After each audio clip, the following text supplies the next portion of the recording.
วัสดีพี่น้องชาวยูทูบทุกท่านนะคะอยู่กับช่องเสียโบ๊ทเศรษฐีเจริญทรัพย์นะคะเกียร์ลิงของเราเสร็จสิ้นแล้วนะคะทุกคนส่งงานจ้าเรียบร้อยค่ะ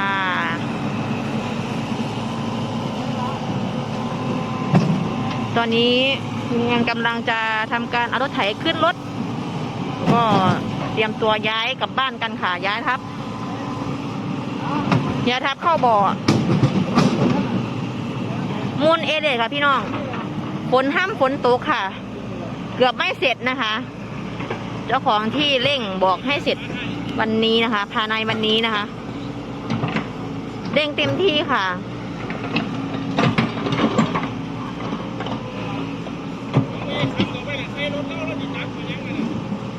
เอาไว้นี่แม่ไอ้ออดเอาไว้นี่แม่ของพญาช้ำแม่เอา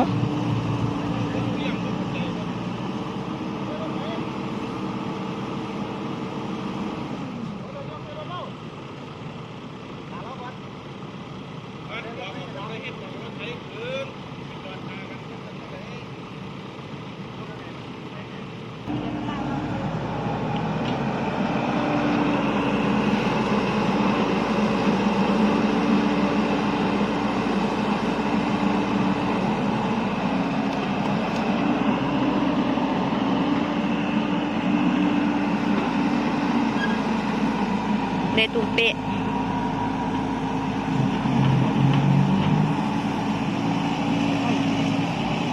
สลิงจ้าสลิงทีมงาน ติดบ่นาน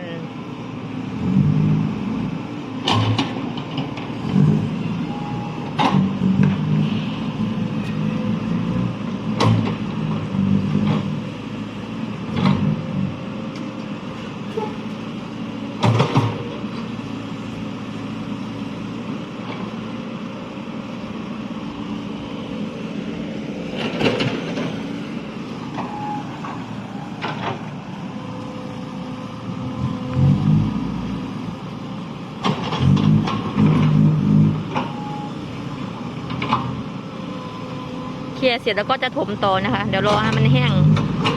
ถ่ายมันแห้งจังเลยกันค่ะค่อยจะมาถมนะคะ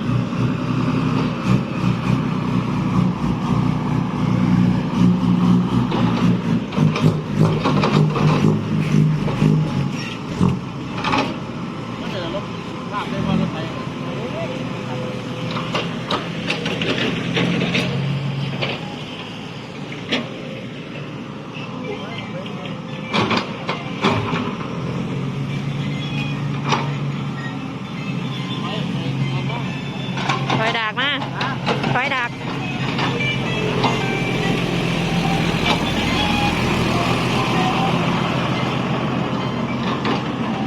โอ้เสีย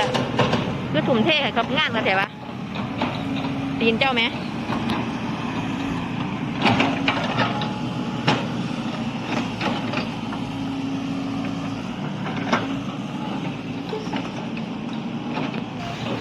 ถอยเข้าบ้านพักผ่อน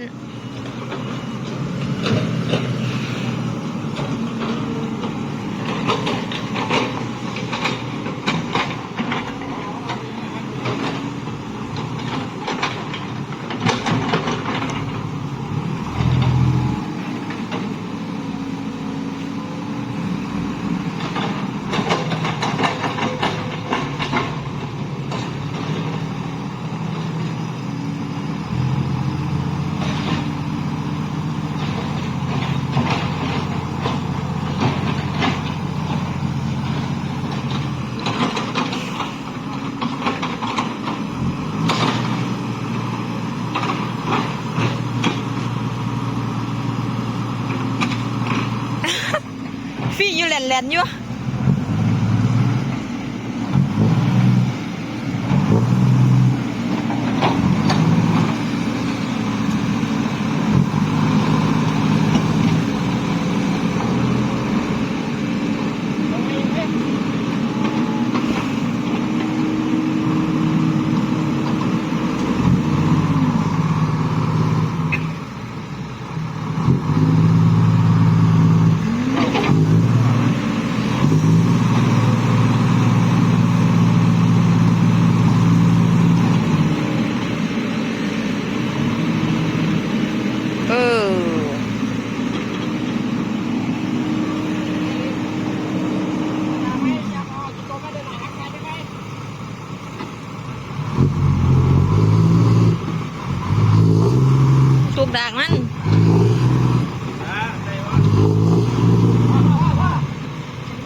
พอแล้วพอแล้ว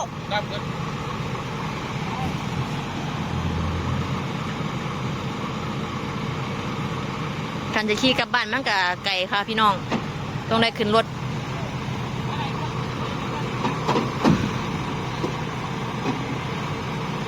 เขาอัน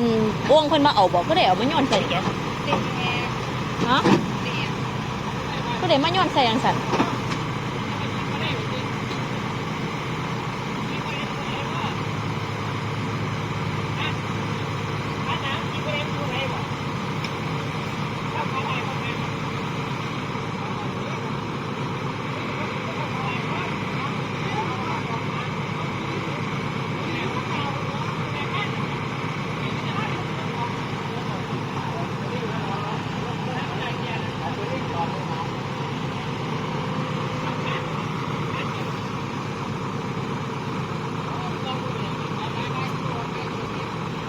ระวังผ่านเด้อปอ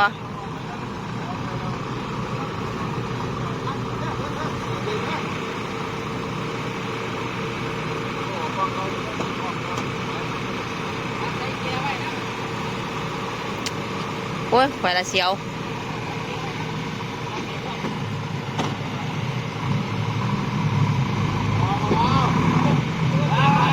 อย่าเบรกอย่าเบรกไว้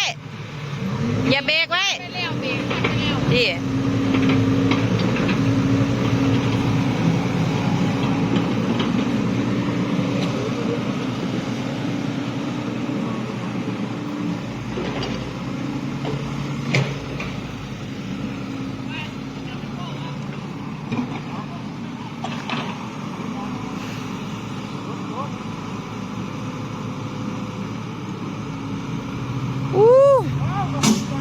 เอา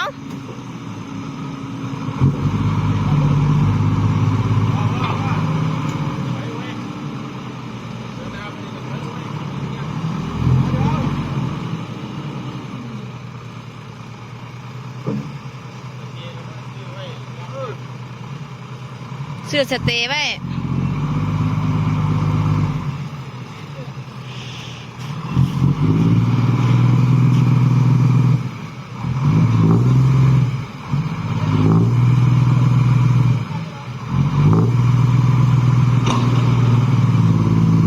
บังเด้อระวังสายไฟเด้อมันมีไฟไม่หยุดสายไฟมันกับบน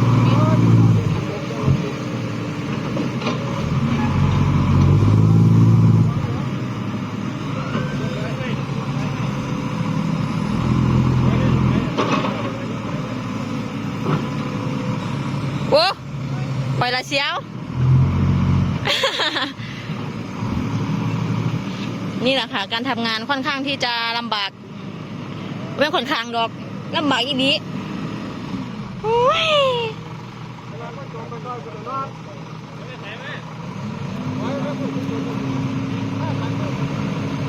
ช่วงสีแดงเงินเนาะค่ะพี่น้อง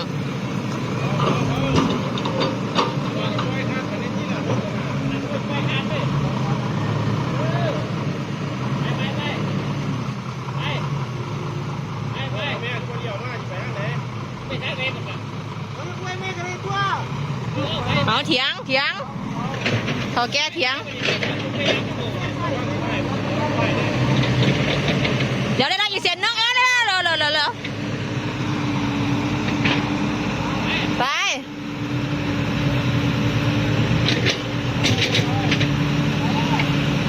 ก้อนนั่นอีกมันอีกก้อนของมันระวังเด้อบ่มีใหม่บ่ปะเดี๋ยว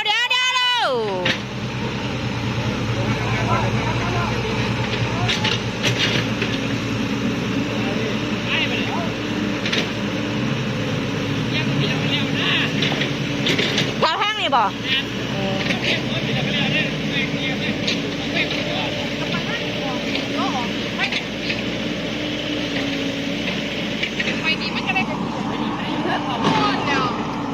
ห้ามกลับเส้นนี้เนาะ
จะกลับแขนมายังไงนะทีนี้สายไฟค่ะพี่น้องได้เปล่าเนาะโอเคค่ะสำหรับคลิปนี้ก็ขอจบเพียงเท่านี้นะคะฝากกดไลค์กดแชร์กดติดตามด้วยนะคะทุกคนสวัสดีค่ะ